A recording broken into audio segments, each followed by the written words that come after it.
नमस्कार। इस विशेष कार्यक्रम में आप सभी का स्वागत और अभिनंदन। मान मनोहर के साथ खमागणी स्वीकार कीजिए। नमस्कार गौरव शर्मा की ओर से। वर्ष 2023 दुनिया भर के स्वास्थ्य और पोषण की दृष्टि से एक बहुत महत्वपूर्ण साल है, क्योंकि प्रधानमंत्री श्री नरेंद्र मोदी की प्रेरणा से 72 देशों के समर्थन से संयुक्त राष्ट्र ने वर्ष 2023 को इंटरनेशनल ईयर ऑफ मिलेट्स घोषित किया है। और अब हमारे सामने एक बार फिर से उस खाद्य संपदा को जानने, उसके बारे में जागरूकता पैदा करने का अवसर है, जो वर्षों से हमारी एक खाद्य संपदा थी, लेकिन कहीं हमने इसे भुला रखा था। आज दुनिया भर मिलेट्स के पीछे पागल है, मिलेट्स के पीछे दीवानी है। ये मिलेट्स क्या हैं और किस दृष्टि से ये खाद्य संपदा हमारे लिए महत्वपूर्ण है, क्यों इसे श्री अन्न कहा जाता है, इसी बात पर चर्चा करने के लिए आज हमारे साथ स्टूडियो में कुछ खास मेहमान मौजूद हैं।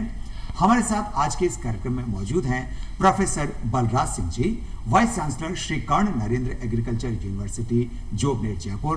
प्रोफेसर सिंह, आपका बहुत बहुत स्वागत और अभिनंदन आज के इस कार्यक्रम में। हमारे साथ आज के इस कार्यक्रम में है Shri Ajay Swami, technical officer, directorate of millets development Jaipur. Swami ji, आपका भी बहुत बहुत स्वागत आपका इस कार्यक्रम में। बात यही समझने से शुरू करना चाहेंगे अजय जी कि हम बात करते हैं मोटे अनाज यानी मिलेट्स के बारे में। मुख्य रूप से मिलेट्स किसे कहा जाता है और कौन से अनाज इस मिलेट्स के अंदर शामिल होते हैं? सामान्यतः मिलेट्स को देखा जाए तो यह स्मॉल सीडेड ग्रासेस होती है जी, जो कि छोटे कदन के नाम से भी इनको कहा जाता है। और दो इसके अंदर आते हैं, जैसे कि बाजरा और ज्वार, जो कि मोटे कदन भी होते हैं। और मिलेट को देखा जाए तो ये भारत की परंपरागत फसलें हैं। ये 5000 साल पहले से भारत के अंदर और विश्व में, जैसे कि नाइजीरिया और अफ्रीका के अंदर, तब से इसको उगाया जा रहा है। और इसको सबसे पहली ये फसल कही जा सकती है जो कि हमारी खाद्य फसलें बनी है। और मिलेट को देखा जाए तो यह कुल मिलाकर 8 फसलें होती है, और इन 8 फसलों को 2 भागों में बांटा गया है, माइनर मिलेट्स और मेजर मिलेट्स। मेजर मिलेट्स जो हैं, इसके अंदर 3 मुख्य फसलें आती है, ज्वार, बाजरा और रागी। माइनर मिलेट्स के अंदर कुल मिलाकर 5 फसलें आती है, जो कि barnyard millet, foxtail millet, finger millet, कोदो मिलेट और कुटकी। जी हाँ, इनके वर्गीकरण का कोई विशेष आधार रहा कि जिनको मेजर मिलेट्स और माइनर मिलेट्स कहा गया? विशेषतः इनके वर्गीकरण का एक ही आधार रखा गया है, जो कि इनके उत्पादन के आधार पर है। जैसे कि ज्वार, बाजरा और रागी है, जिन्हें मेजर मिलेट कहा गया है। इनका प्रोडक्शन इंडिया के अंदर अच्छी मात्रा के अंदर होता है, जिसे कि कहा जा सकता है कि कंसिडरेबल अमाउंट में है। लेकिन स्मॉल मिलेट्स है, जैसे कि माइनर मिलेट मैंने कहा, इन 5 मिलेट में ज़्यादा इनका एरिया इंडिया के अंदर नहीं है, तो इसी के कारण इनको माइनर मिलेट की श्रेणी में रखा गया है। जी, प्रोफेसर सिंह, आपसे जानना चाहेंगे कि हमने बात की कि संयुक्त राष्ट्र संघ ने 2023 को इंटरनेशनल ईयर ऑफ मिलेट्स के रूप में घोषित किया है। इसकी क्या पृष्ठभूमि और क्या प्रेरणा रही? देखिए, इसकी जो पृष्ठभूमि रही कि क्यों हम इस वर्ष को 2023 को इंटरनेशनल ईयर ऑफ मिलेट्स के रूप में मना रहे हैं। भारतवर्ष ने, देश की केंद्र की सरकार ने इस बात का पता लगाया कि देखिए, ये क्रॉप्स बहुत महत्वपूर्ण फसलें हैं और इनका आज जलवायु परिवर्तन के परिप्रेक्ष्य में और आम जन के स्वास्थ्य के खाद्य सुरक्षा के रूप में इनका महत्वपूर्ण योगदान है।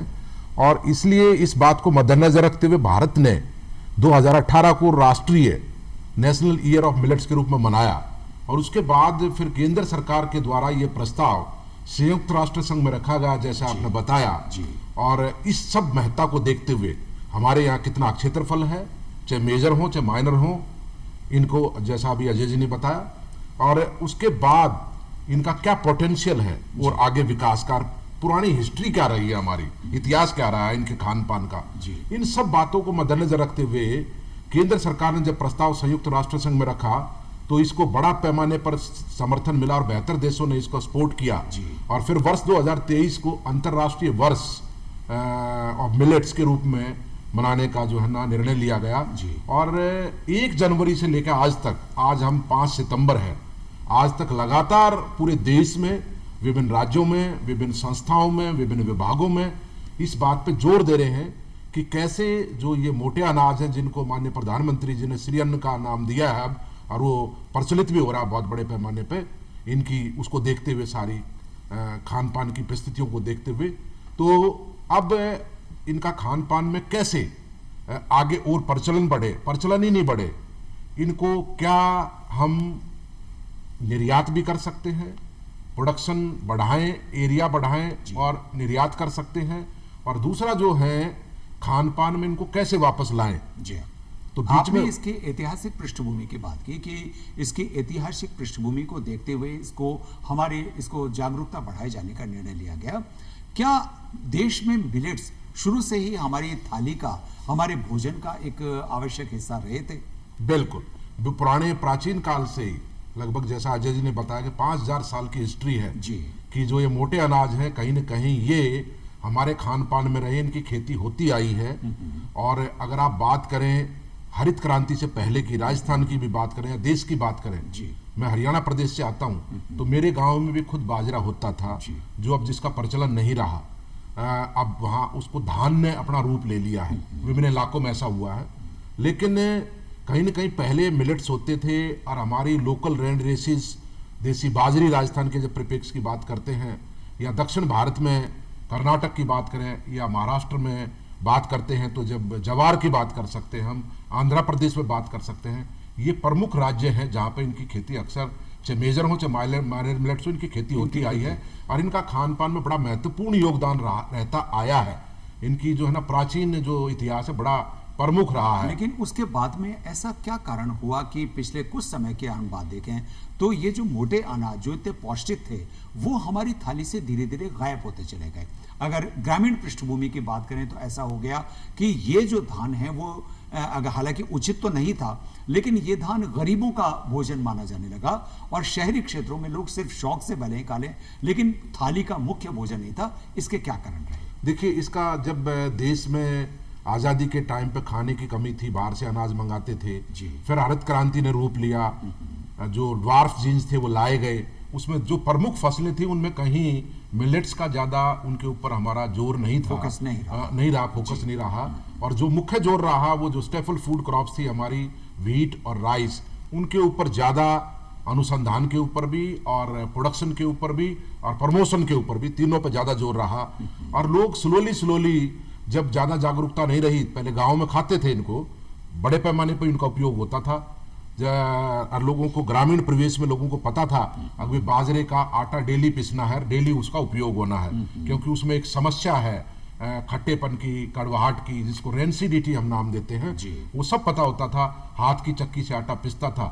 लेकिन जब हरित क्रांति के बाद जब इन पर ज़्यादा वो नहीं हुआ, लेकिन अब आते आते जब ये बात सरकारों को पता लगी और केंद्र सरकार ने राज्य सरकारों के सहयोग से इन चीज़ों पर जोर दिया, तो अब 2018 के बाद इन चीज़ों को वापस बढ़ाने का, और इस पर सबसे जो प्रमुख जोर जो दिया जा रहा है, इस वजह से दिया जा रहा है कि ये जो फसलें हैं इनका पोषण महत्व है, पोषक महत्व है, न्यूट्रिटिव वैल्यू है इनकी, जो कि दूसरी उन फसलों से जो स्टेपल फूड के रूप में हरित क्रांति में विकसित हुई, उनका कहीं ना कहीं आम जन के अंदर जब उपयोग बढ़ा तो उससे समस्याएं भी बढ़ी। फॉर एग्जाम्पल जैसे व्हीट से ग्लूटेन एलर्जी, वो लोगों में समस्या खड़ी हो गई। दूसरा, जो लोग मधुमेह से परेशान हैं उनमें कहीं ना कहीं इन दोनों स्टेपल फूड्स ने उनको और बढ़ावा दिया। और जब बात करते हैं मिलेट्स की, तो कहीं ना कहीं अब ये निकल कर आया कि भाई मिलेट्स जो हैं हमारी फसलें थी, और इनका पोषण सुरक्षा में, न्यूट्रिशनल सिक्योरिटी में बड़ा महत्वपूर्ण योगदान हो सकता है।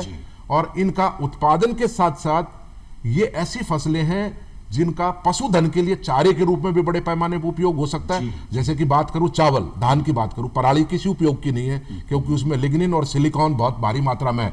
उसको अकेला हम पशु को नहीं खिला सकते, 20-30% मिक्स करके चारे में खिला सकते हैं। गेहूं का भूसा जरूर है, इंपॉर्टेंट है, लेकिन कहीं ना कहीं उसका ग्रेन टू फॉडर रेशियो जो है गेहूं का कम है, बाजरे का 2.5 गुना है। अगर मान लिया 40 क्विंटल बाजरा एक हेक्टेयर में हुआ दाना, तो आपका करीब 100 क्विंटल आपका चारा का उत्पादन भी होगा, जो गेहूं में लगभग 1.5 गुना से ज्यादा नहीं है, या 1.25 के लगभग है। तो भारतीय अर्थव्यवस्था में इसका बहुत बड़ा योगदान हो सकता है। अजय जी, हमने बात की कि 72 देशों के समर्थन से इंटरनेशनल ईयर ऑफ मिलेट्स 2023 को यूएन ने घोषित किया। दुनिया भर में मिलेट्स यानी मोटे अनाज के उत्पादन की क्या स्थिति है? भारत के अलावा भी क्या कुछ देश ऐसे हैं जहां मिलेट्स बड़ी मात्रा में उत्पादन किए जाते हैं? जैसा कि प्रोफेसर साहब ने बताया कि मिलेट्स को ना कि इंडिया के अंदर बल्कि बाहर विदेशों के अंदर भी उगाया जाता है, तो उसी क्रम में मैं यही बात जोड़ना चाहूँगा कि अफ्रीका देशों के अंदर सबसे ज़्यादा मिलेट्स का उत्पादन होता आया है, और जो कि आज हम माइनर मिलेट्स और मेजर मिलेट्स की इंडिया में बात करते हैं, जो कि हमारे गजट नोटिफिकेशन के थ्रू 2018 के अंदर इनको नामित किया गया है, इनको न्यूट्री सीरियल्स का नाम दिया गया है। ये वहाँ पर इसके अलावा भी मिलेट्स होती हैं जिन्हें 11 से 12 मिलेट्स उसके अंदर नाम दिया गया है। और रही बात उत्पादन की, तो इंडिया उत्पादन के अंदर नंबर 1 स्थिति पर आता है, और 156 लाख मैट्रिक टन के अंदर यहाँ पे उत्पादन होता है। और अगर एरिया की बात करें तो 136 लाख हेक्टेयर यहाँ पर उत्पादन होता है। टोटल एरिया के अंदर किसानों के द्वारा इसको उगाया जाता है। और राजस्थान की बात करें तो राजस्थान में सबसे ज़्यादा बाजरा आंकड़ों के अंदर ऊपर आता है, और यहाँ पर बाजरे के अलावा कुछ मात्रा के अंदर ज्वार भी उत्पादन किया जाता है। और राजस्थान पूरे भारतवर्ष के अंदर 1 नंबर पर एरिया और प्रोडक्शन के हिसाब से आता है, जो कि अगर पूरे भारतवर्ष के अंदर देखा जाए कि एरिया के अकॉर्डिंग कितना परसेंटेज आता है, जो कि 35% है, और प्रोडक्शन के हिसाब से देखा जाए तो ये 28% शेयर रखता है। तो इससे हम ये कह सकते हैं कि अगर मिलेट्स को बढ़ावा मिलता है तो क्योंकि इतने बड़ी मात्रा में उत्पादन होता है तो राजस्थान को सबसे ज़्यादा इससे फ़ायदा हो सकता है। जी बिल्कुल जी। प्रोफेसर सिंह, हमारे देश में जो खेती है उसके बारे में हम बरसों से, बल्कि कहें दशकों से ये बात करते आए हैं कि भारत में जो खेती है ये मानसून का जुआ है। आज भी बहुत बड़े हिस्से को खेती का पर्याप्त पानी मिलना अपने आप में एक बहुत बड़ी चुनौती, एक बहुत बड़ी समस्या है। ऐसी स्थिति वाले देश के लिए मिलेट्स का उत्पादन किस तरह से लाभप्रद हो सकता है? बिल्कुल, देखिए ये बहुत ही महत्वपूर्ण आपने सवाल किया है मिलेट्स को लेके। जब बात करते हैं मिलेट्स की, जैसे अजय जी ने भी बताया कि अफ्रीका के देश भी उगाते हैं, नाइजीरिया है, नाइजर और दूसरे देश हैं सारे, लेकिन भारत 1 नंबर स्थिति पे है क्षेत्रफल में और उत्पादन में। और राजस्थान, जब भारत की बात करते हैं तो मिलेट्स के अंदर टोटल मिलेट्स की बात करें, उसमें बाजरा भी शामिल है, उसमें ज्वार भी शामिल है, उसमें रागी भी है, कोदो भी है, सांवा भी है, कुटकी भी है, सब सम्मिलित हैं उसके अंदर। जब टोटल की बात करते हैं तो राजस्थान एरिया में और प्रोडक्शन में सबसे प्रमुख स्टेट है, राज्य है, और वहाँ पर जो प्रमुख फसल है मिलेट्स के रूप में वो बाजरा है, पर्ल मिलेट है। तो जब बाजरे की बात करते हैं तो निश्चित तौर पर बाजरे की खेती खरीफ में हो रही है, जो ये मौसम अभी चल रहा है, वर्षा कालीन मौसम, खरीफ क्रॉप। जब खरीफ क्रॉप की बात करते हैं तो राजस्थान में सिंचाई के साधन नहीं है, तो जितना भी क्षेत्रफल बाजरे का राजस्थान में बाजरे की खेती होती है वो रेनफेड है, वर्षा आधारित है। अगर जैसे अब वर्तमान में 30-31 जुलाई के बाद अभी बरसात नहीं आई, आज 5 सितंबर है, बहुत बड़ा गैप आ गया 2 स्पेल्स के बीच में, तो ऐसी स्थितियों को भी अगर थोड़ा बहुत कोई लाइफ सेविंग इरिगेशन का सुविधा हो तो बाजरा ही झेल सकता है, दूसरी फसलें उसको नहीं झेल सकती, वो सहन नहीं कर सकती। लेकिन इस बार बाजरे की फसल को भी नुकसान हुआ है इतना बड़ा स्पेल में गैप आने के बाद, वरना पूरी फसल बाजरे की। और मैं आपको एक स्थिति और बता दूं कि राजस्थान में जब बाजरे की बात करते हैं तो राजस्थान में बाजरा वर्षा आधारित इसलिए है, जिस साल व्यापक रूप से बरसात होती है तो एरिया राजस्थान में कई बार 55-56 लाख हेक्टेयर गया है, और कई बार जब ड्रॉट ईयर रहा है, अगर मैं 50 साल की डेटा की बात करूं तो कई बार ऐसा भी देखा गया कि बाजरे का क्षेत्रफल 40 लाख से नीचे 39 लाख हेक्टेयर रहा है। इसका मतलब ये हुआ वो साल सीवियर ड्रॉट ईयर के रूप में रहा है, सूखा रहा है, व्यापक रूप से बरसात नहीं हुई, और जहां 56 लाख हेक्टेयर गया वहां पे बड़े पैमाने पर बरसात हुई और किसानों ने भरपूर बाजरे की खेती की, उसकी बुआई की और उत्पादन लिया। तो कुल मिला के ऑन एन एवरेज राजस्थान में 40-45 लाख हेक्टेयर में बाजरे की खेती होती है। और रीजनल गैप है, रीजनल गैप इस रूप में है, अगर जैसे अभी जो एवरेज प्रोडक्टिविटी है राज्य की वो 1296 किलो है, 12.96 क्विंटल, 13 क्विंटल कह ले उसको पर हेक्टेयर है बाजरे की। लेकिन जयपुर, दौसा, अलवर और टोंक ये जिले इनका प्रोडक्शन जो है या प्रोडक्टिविटी 30 क्विंटल से ज्यादा है, लेकिन इसके अंदर जो क्षेत्रफल कम है। अगर हम बात करें पश्चिमी राजस्थान की, बाड़मेर की, तो बाड़मेर में एरिया रहता है 8 से 10 लाख हेक्टेयर एक ही डिस्ट्रिक्ट में, जैसलमेर, जोधपुर, लेकिन वहां रेनफॉल कम है, वहां वर्षा का जो स्थिति है वो 250-300 मिलीमीटर है वार्षिक वर्षा का जो लेवल है, जबकि इन जिलों में ज्यादा है। तो वहां की एवरेज प्रोडक्टिविटी बाड़मेर की, जैसलमेर की, उन इलाकों की एवरेज प्रोडक्टिविटी 6 क्विंटल के आसपास है, जबकि हमारी 30 है। लेकिन प्रदेश की पूरी एवरेज जब आती है वो एरिया पर डिपेंड करती है, तो एरिया वहां ज्यादा है तो वो 1296 हो जाती है। तो इसका बिल्कुल स्पष्ट जो आपने बात कही, ये फसल पूरी तरीके से वर्षा आधारित है। जितनी बरसात होगी उसका फायदा होगा।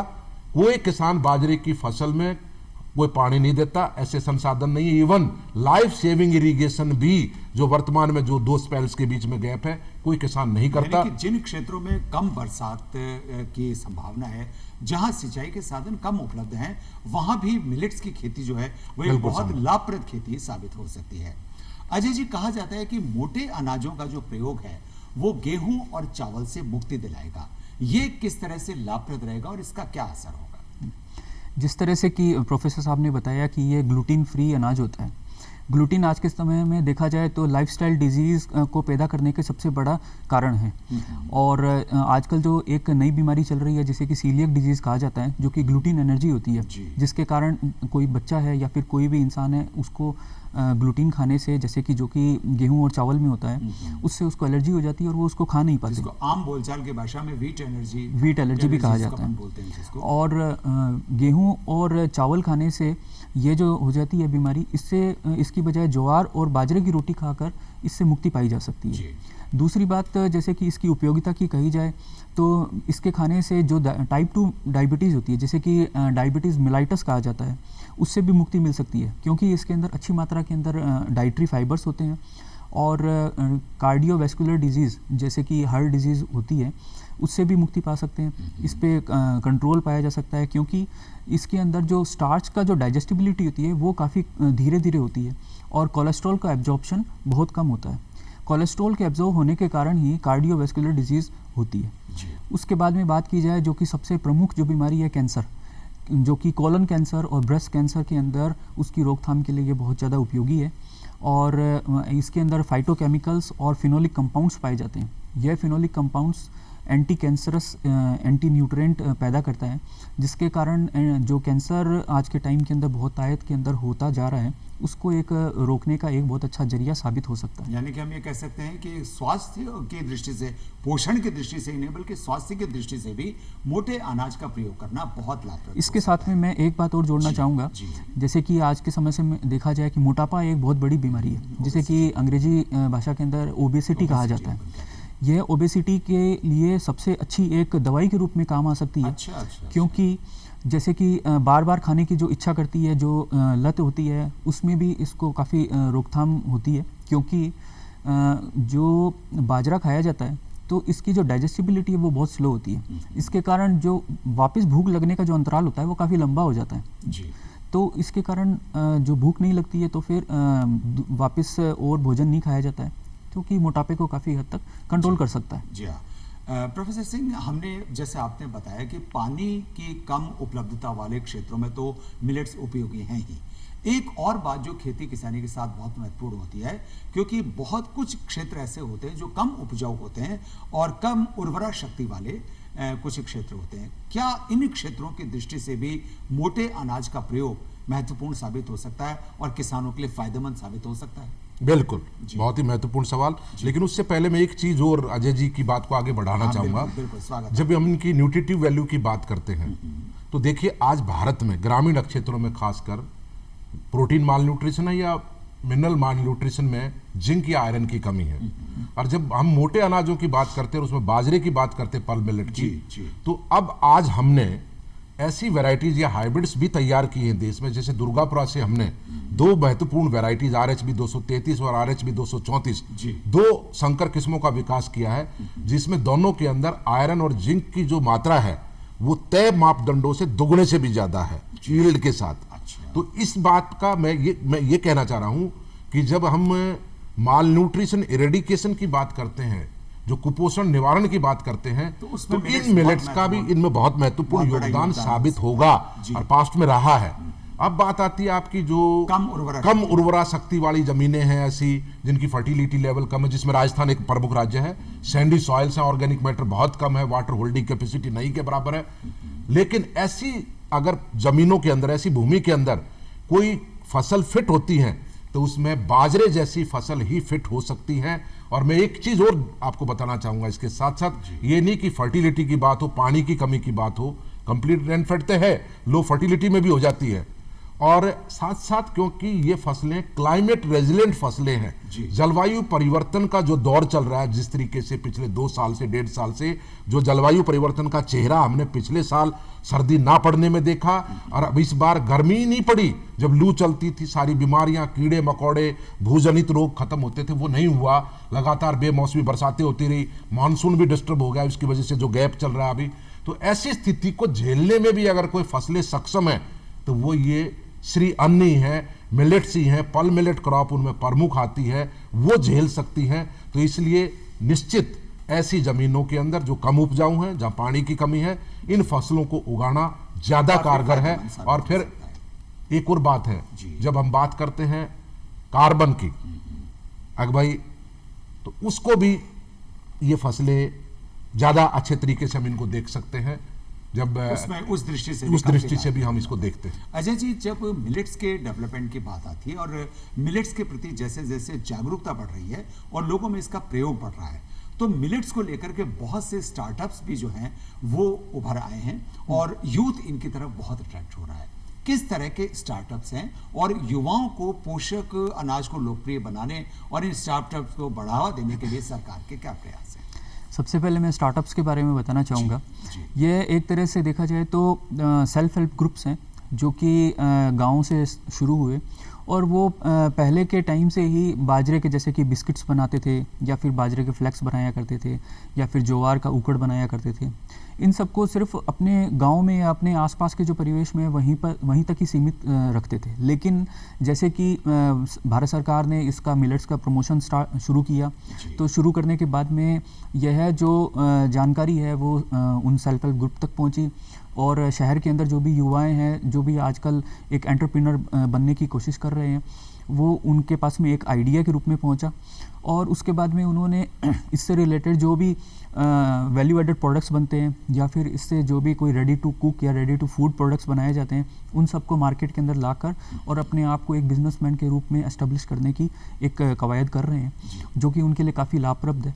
और इसकी देखा जाए कि सरकार का इसके लिए क्या प्रयास है। सरकार मुख्यतया MSME मिनिस्ट्री के थ्रू और मिनिस्ट्री ऑफ एग्रीकल्चर के थ्रू इनको फंड भी प्रोवाइड करा रही है और फंड देने के साथ में इनको लोन भी दे रही है। भारत सरकार का अगर कोई युवा इसमें स्टार्टअप शुरू करके मिलेट्स के क्षेत्र में अपना व्यवसाय आरंभ करना चाहते हैं तो उसके लिए पूरी तरह की सुविधाएं भारत सरकार की तरफ से उपलब्ध कराई जा रही है। और IIMR हैदराबाद के अंदर एक इंस्टीट्यूट एस्टेब्लिश है जिसे कि Indian institute of millet research के नाम से जाना जाता है। वह इन सभी स्टार्टअप्स को अपने अंदर रजिस्टर करवाकर और ट्रेनिंग भी देती है। ट्रेनिंग के बाद में वैल्यू एडिशन का जो नए एक्सपेरिमेंट किए जाते हैं वहाँ पर उनको लिए एक्सप्रेस भी प्रोवाइड करा जाती है और वहाँ पर एक न्यूट्री हब के नाम से एक सेपरेट एक यूनिट बनाई हुई है जो कि इन स्टार्टअप्स को काफ़ी हद तक मदद करती है और इनको आगे बढ़ाने के लिए एक उत्साह भी देती है। जी, और इससे पहले कि हम आपको धन्यवाद दें, जो विभिन्न प्रकार के मिलेट्स जिनके बारे में हमने चर्चा की, उनके पोषक तत्वों और किस तरह से हमारे स्वास्थ्य के लिए वो लाभप्रद हो सकते हैं, बहुत संक्षेप में उस पर चर्चा करेंगे। बाजरे के बारे में आपने बहुत सारी बात की, कोई और ऐसी बात बताना चाहें कि जो बाजरा किस तरह से पोषक तत्वों का एक भंडार है, किस तरह से हमारे लिए लाभप्रद साबित हो सकता है? देखिए, सारे मिलेट्स हैं, चाहे उसमें मिनरल्स हो, फॉलिक एसिड हो, जैसे आपने बताया, एंटीऑक्सीडेंट हो, फाइबर की मात्रा हो, आपका कैल्शियम रागी के अंदर इतना किसी फसल में आपको नहीं मिलेगा जितना उसके अंदर है। तो ये प्रचुर मात्रा में इनमें सब अवेलेबल हैं। और अब हम भविष्य में ये भी देखते हैं, अनुसंधान में ये देखना चाह रहे हैं कि राजस्थान में बाजरे को लेके क्या हम, जो इसमें एक समस्या सबसे बड़ी है बाजरे के, जिसमें एक परसेप्शन भी बना हुआ कि बाजरे को गर्मी में नहीं खाया जा सकता। ऐसा नहीं, गर्म नहीं होता है। कारण यह है कि जब तक बाजरा साबुत रहता है कोई दिक्कत नहीं, जैसे उसका आटा बनता है ऑक्सीडेशन शुरू होता है, एंजाइम्स एक्टिविटी शुरू हो जाती है, वो उसको खराब करता है। इसको रेंसिडिटी हम बोलते हैं। इसको कैसे कम करें? क्या रिसर्च के थ्रू नई वैरायटीज लेकर आए? क्या लोकल लैंड रेसिस जो देसी बाजरी रही है उनको उपयोग कर सकते हैं एज ए पेरेंट के रूप में, या फिर कोई टेक्नोलॉजी लेके आए ब्लांचिंग टाइप ताकि बाजरे में रेंसिडिटी को, आटा पिस गया, आपका आटे की सेल्फ लाइफ को क्या 2 महीने 3 महीने बढ़ा सकते हैं, इन सब चीज़ों को। और फिर एक चीज़ और हम देखना चाह रहे हैं कि बाजरे के अलावा भी कौन सा, चाहे माइनर मिलेट हो या रागी, क्या उनकी भी खेती किन इलाकों में राजस्थान में करना संभव है। इसके लिए हमने रारी दुर्गापुरा में और जॉबनेर में स्पेशल क्रॉप कैफेटेरिया मिलेट्स को लेकर बनाए हैं और एक बड़ा प्रोग्राम हम नवंबर में लेकर के और जागरूकता बढ़े। अजय जी, बहुत संक्षेप में आपसे भी जानना चाहेंगे, इनके अलग अलग प्रकार के जो मिलेट्स हैं उनके पोषक न्यूट्रिशनल वैल्यूज के बारे में क्या बताना चाहेंगे? जैसे कि प्रोफेसर साहब ने बताया कि बाजरे के अंदर काफ़ी मात्रा के अंदर आयरन भी पाया जाता है और रागी के अंदर कैल्शियम ज़्यादा पाया जाता है। रागी के अंदर जो कैल्शियम होता है वो दूध से 10 गुना ज़्यादा पाया जाता है, जो कि 334 किलो कैलोरी होता है पर ग्राम। और इसके बाद में देखा जाए जैसे कि फॉक्सटेल मिलेट है और फिंगर मिलेट है और अदर स्मॉल मिलेट्स है, बार्नयार्ड मिलेट, इनके अंदर अच्छी मात्रा के अंदर आयरन भी पाया जाता है, जो कि एक प्रेग्नेंट लेडी के लिए बहुत अच्छा होता है, क्योंकि उस वक्त उसको एनीमिया की सिचुएशन रहती है, उससे लड़ने के लिए उसको काफ़ी हद तक मदद मिलती है। और इसके बाद में देखा जाए जैसे बार्नयार्ड मिलेट है, उसके अंदर प्रोटीन की प्रचुर मात्रा पाई जाती है। एक प्रोसो मिलेट है जो कि सिर्फ पहाड़ी इलाकों के अंदर पाई जाती है, जैसे कि उत्तराखंड और हिमाचल, वहाँ पर इस फसल से खीर बनाई जाती है, जो कि बहुत ज़्यादा सर्दी के दौरान इसको उपयोग में ली जाती है। और यह खीर अच्छी मात्रा के अंदर गर्मी भी देती है और उसके साथ में यह प्रोटीन भी प्रचुर मात्रा के अंदर देती है। और इसके अलावा बात की जाए जैसे कि हाइपरटेंशन आज के टाइम के अंदर बहुत ज़्यादा एक प्रभावी हो रखा है, और ये हाइपरटेंशन के अंदर जो रेनिन और एंथोसाइनिन जो इसका चेन होती है, इसको ब्रेक डाउन करके और उसके बाद में जो टेंशन के जो हार्मोन होते हैं उनको ये डाउन करती है, जिसके कारण देखा जाए तो काफ़ी हद तक यह आम जन के अंदर काफ़ी उपयोगी साबित भी हो रहा है। और रही बात अदर मिनरल्स की, जैसे कि मैग्नीशियम हो गया, मैग्नीशियम है जो कि नर्व्स के लिए और मसल्स के लिए काफ़ी ज़्यादा उपयोगी साबित होता है। और इसके अलावा देखा जाए जैसे आयरन भी है और कॉपर, जो ये कॉपर है यह भी अंदर फ्री रेडिकल्स को ख़त्म करता है, जिसे कि आम भाषा में कहा जाता है कि फ्री रेडिकल्स की स्कैवेंजिंग करता है और उसके बाद में बॉडी को डिटॉक्सिफाई भी करता है। तो निष्कर्ष तौर पर हम ये कह सकते हैं कि जिस मोटे अनाज को आम बोलचाल में श्री अन्न के तौर पर पहचाना जाने लगा है, वो निश्चित रूप से श्री वृद्धि का एक बहुत बड़ा साधन साबित हो सकता है। प्रधानमंत्री श्री नरेंद्र मोदी की प्रेरणा पर जिस तरह से श्री अन्न को, इस मोटे अनाज को एक आम जन के भोजन के रूप में स्वीकार किए जाने की जो जागरूकता बढ़ी है, वो निश्चित रूप से एक बहुत अच्छा संकेत है। आज के हमारे इस कार्यक्रम में पधारे professor Balraj Singh ji, vice chancellor Shri Karan Narendra agriculture university Jobner Jaipur, आपका बहुत बहुत धन्यवाद। श्री अजय स्वामी हमारे साथ उपस्थित रहे, technical officer directorate of millets development Jaipur, आपका भी बहुत बहुत धन्यवाद। और फिर इसी उम्मीद के साथ कि निश्चित रूप से ये मोटा अनाज पूरे विश्व के स्वास्थ्य, पोषण और समृद्धि की दृष्टि से महत्वपूर्ण साबित हो, आज का ये कार्यक्रम समाप्त करने की अनुमति दीजिए। नमस्कार।